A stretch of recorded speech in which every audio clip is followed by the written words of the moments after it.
Nagpapatuloy ang investigasyon ng mga otoridad sa nangyaring pananambang sa National Highway sa Dato Saudi Ampatuan ngayong Martes, Pebrero 17, 2026. Ito ay matapos na nasawi ang pamangkin ni Sheriff Agwak, Mayor Dato Ahmad Mitra Ampatuan, habang kanyang nakababatang kapatid ay sugatan ng tambangan ang kanilang sasakyan.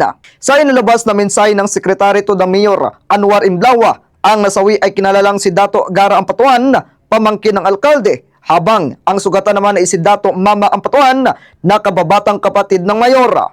Batay sa inisyal na ulat ng pulisya, pauwi na mula Cotabato City ang mga biktima sakay ng itim Nissan Livina ng pagbabarilin ng hindi kilalang suspect sa National Highway.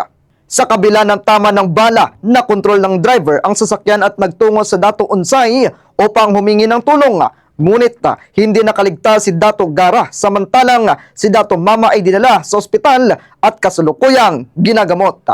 Yes po, ay wino-workout na po yan ng ating kapulisan doon. Lahat naman po ay pinagtutulong-tulungan ng ating pong Provincial Director, Police Colonel Sultan Salman Harun Sapal, ay nagutos na po na pagtulong-tulungan maging ang ating Provincial Investigation Unit ay inatasan na po ng ating Provincial Director na tumulong sa pagsasagawa ng investigasyon at pagkalap ng anumang information na makakatulong para agaran masiresolba po itong kaso na ito. Ito si Bombo Nicolas Morales para sa the number one and most trusted source of news and information, Bombo Radio Philippines. Basta Radio, Bombo!